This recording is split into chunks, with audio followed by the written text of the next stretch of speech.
Mamimigay pala ulit tayo ngayon ng pagkain dito sa Pakistan. Umorder na lang pala kami sa restaurant para ire-repack na lang namin. Dapat nung 1 linggo pa kami mamimigay eh. Kaso itong bayaw ko ay lumarga na naman. Nagpunta sa Islamabad at kumuha nga ng visa. Tapos dumiretso sa Narancagan. Halos 1 week yata na wala o baka 1 week na ay hindi ko mabilang. Basta nung dumating ay umaga na ng Lunes. Hindi ko naman pwede sabihin na magluto tayo ngayong Lunes. Dahil walang tulog magdamag yun. Dahil nagmaneho 9 hours kasi ang layo namin sa Islamabad eh. Si Usman, nag-ice candy pa, Si Mariam nga pati yung tuition niya, yung nagtuturo sa kanila, yung tutor. Binibigyan niya rin na ice candy yun tuwing papasok siya. Hindi ko lang alam kung inaabot ba talaga sa kanyang tutor, ha? Baka mamaya siya ang kumakain sa daan. Kasi nga, hindi ko binibigyan lagi na ice candy. Sabi ko, tama na yung isa lang isang araw. At ayan, nauna na naman ako, Basta yung maliit na lalagyan na yan, kabisado nyo na yan, akin yan. Biryani pala itong binili namin. Ay, sobrang anghang yan. Tapos flex ko pala yung dates namin. Tingnan nyo, ang lalaki ng bunga ngayong taon. Medyo makunti siya pero ang lalaki ng bunga. Last year naman, marami pero maliliit yung bunga. At syempre, hindi rin papahuli mga anak ko. Sabi ko, ay kumain na muna kayo. Sabi, kahusay ko talaga, Nagtabi na ako ng para sa amin. Pinakain ko pa mga anak ko ngayon. Parang hindi na ako magluluto mamayang gabi. Kay Mariam pala yung unang sinasandok niya na yan. Ay nilagyan niya ng 2 manok, Ay hindi makakainin ni Mariam yung manok na yan. Display lang yan. Mamaya ibabalik niya yan. O kaya ibibigay sa akin. O kaya sa kuya niya ibibigay. Ito namang kuya niya, si Usman, ay sobrang mahilig sa manok niya, lalo na sa hita. Kaya yung binibilan ko ng manok, ay alam na. Pagka bibilay ko ng manok, ay dinadagdagan niya ng hita. Si Mariam naman, ang paborito niya, leeg.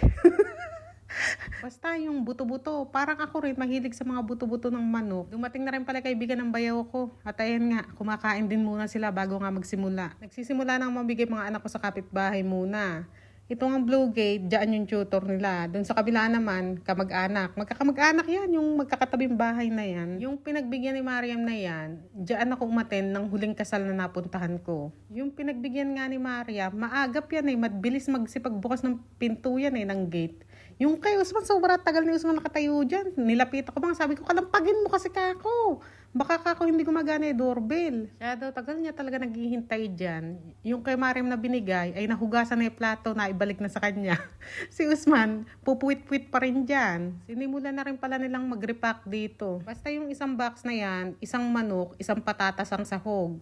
Pag sinerte ka, nadadalawa yung manok. Pero kadalasan, isang manok lang. Ang pagkakabili niya pala sa biryani na yun sa restaurant, yung malaki yata, 15,500 rupees. Itong maliit, hindi ko alam kung magkano. Mas maliit kasi yung isa mas malaki. Maraming salamat pala sa ating sponsor. Sa mga sponsor na walang sawang nagbibigay, ay ilang taon na tayong namimigay dito sa Pakistan. Ay salamat dahil hindi kayo nagsasawa. Minsan nga lang medyo natatagalan kasi nga alam nyo na minsan busy ang mga tao-tao dito. Si Mariam at si Usman nga ay may mga kalarong bata. Kaya ang sabi ko ay pagbibigyan din nila yung mga kalaro nila. Magsisiuwi na nga sana. Ang sabi ko ay bigyan nyo muna bago magsiuwi. Ayun, pinatawag ko pa yung isa. Ako naman ay magbibigay dito sa tapat ng bahay namin.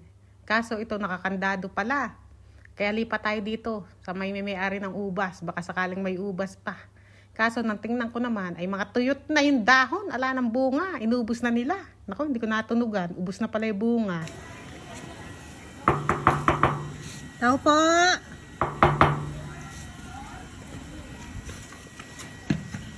Kalo! What? Kalo open, Huh? Kalo open, Ano na? Kalo! What color? Open! Color open? Oh! Hindi. Open? Ay. How are you? Alhamdulillah. Come inside. We are making. Okay. Next time, ha?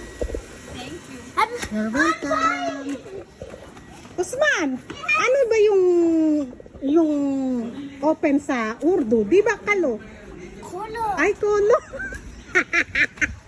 Kolo pala, kala ko kalo. Sobrang yabang ko pa naman, Kalo ako ng kalo, nung pala ay kolo. Kasi mangot pa si Usman dyan, Ang gusto niya kasi bigyan muna yung brown na gate. Eh sabi ko, unahin ito. Eh, ang sabi daw sa kanya ay yung brown muna. Sabi ko, ako nga ako nagsasabi na ito muna ang unahin. Kaya wala siyang nagawa. Bigay na bigay siya dito sa brown gate. Siguro meron siya kaibigan dito. Kung yung bayabas nila na tanim na yan ay namumunga ngayon, baka sakaling inuna ko itong bigyan eh. Kaya lang kasi, wala namang bunga ngayon. Kaya ito muna kakaunahin natin. क्या हाल है ठीक हो हाँ अल्लाह का Chawal. Mariam! Chawal. अच्छा Mariam! Mariam! Kumuha kang chawal. Bilis. Bigyan mo.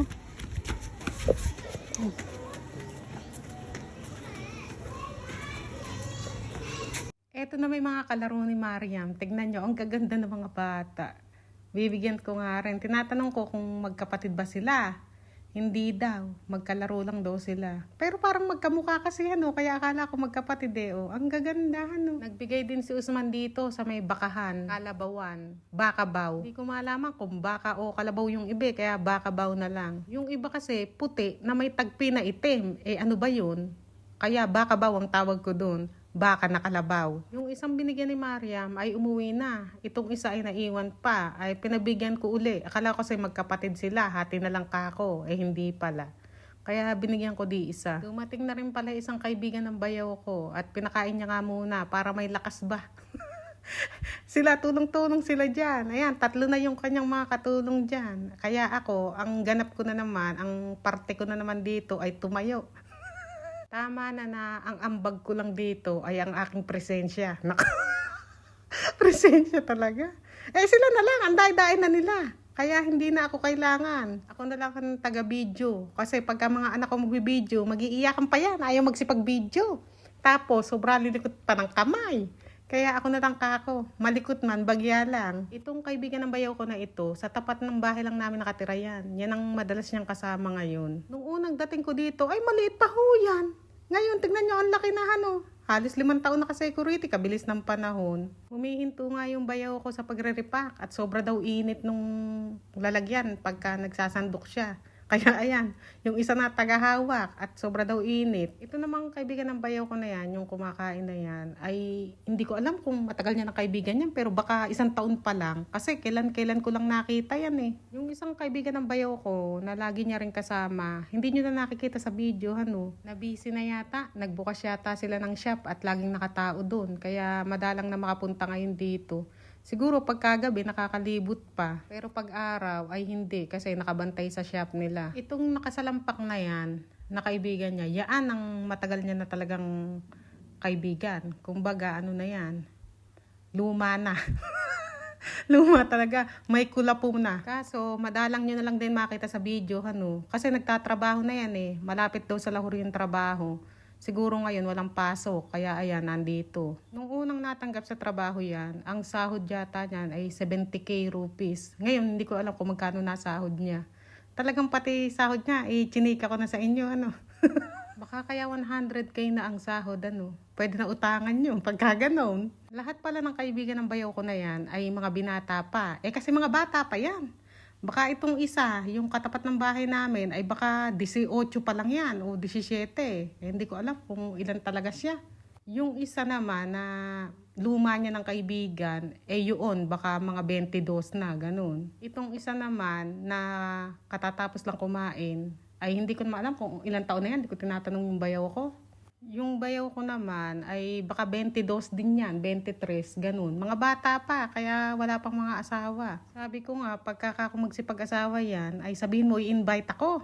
Kasi kadalasan mga ganyan mga kaibigan yung lalaki lang na ini-invite yung kaibigan nila. Sabi ko, ay sabihin mo, i-invite ako para mamantikaan ba yung uso natin. Para may video tayo. Pero itong katapat ng bahay namin, sigurado ako, i-invite ako niyan, kaming pamilya. Kasi nung nakaraan ikinasal yung atin yan yung kapatid niya. Ay in-invite kami, 3 days na kasalan. In-invite kami, 3 days din. Mabait yung pamilya niyan sa pamilya namin. Kaya nga lang, yung nanay niya ay alana, yumauna. Flex ko din pala itong mga lovebirds namin sa baba ng hagdan to. Tignan nyo, sobrang dami ho niyan. Yung iba ay nasa loob ng bahay nila. Pakinggan nyo, sobra ingay.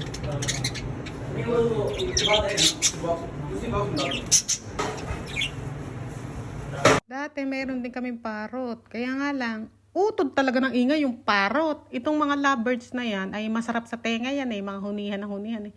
Yung parot sobra ingay. Eh nung mga panahon na yun, dyan pa rin ako sa baba nakatira. Sama-sama kami ng mga biyanan ko. Ay hindi ko kinaya yung ingay ng parot. Lagi ako nagigising. Eh ano pa naman ako, pag natulog ako at nagising ako, ay hirap na ako matulog. Lagi talaga ako nangangalumata sa puyat. Ngayon, ang sabi ko sa asawa ko ay ibigay muna sa bayaw kung may mga asawa, yung parot. Kasi doon din galing yun eh. Hiningi ko lang. Kasi nga yung parot nila nagkasalita. Eh yung ibinigay sa amin naman, dalawa yung parot nila eh. Maingay lang. Nag-iingay lang, di naman nagsasalita. Eh ang nag-aalaga rin, biyanan kong babae sa kalalaki. Kaya nung ipinabalik ko sa may bayaw ko, ay natuwa din naman sila. Sobrang ingay nga kasi. Kung mapapanood niyo yung mga video ko nung mga bago-bago pa lang ko dito sa Pakistan, nung sa baba pa ako nakatira, mapapakinggan niyo yun, yung ingay ng parot. Tuwing nagbe-video ako, maririnig niyo. Yung mga lumang video ko sa YT, doon yung makikita yun. Tamang-tama, pagkatapos namin mag-repack, ay ayan, dumating na yung kukuha ng lalagyan nato. Bago pala kami umalis, ay nilagay na yung mga pagkain sa sasakyan. Naaalala ko, yung masi nga pala, yung naglilinis sa biyanan ko. Kaya ayan, ipinagtabi ko ng dalawa. Maraming anak yun eh. 4 yata, 5. Nakita niyo may bayaw ko. Ay papagabi na nag-aalala ako na baka abutin kami ng dilim. Naligo pa ya! Tingnan nyo, naligo pa yan bago kami umalis. Tapos diba, magkakaharap na silang nagre-repack nagkakwentuhan. Abe, nagsipagkwentuhan pa rin dyan, imbis na umalis na kami.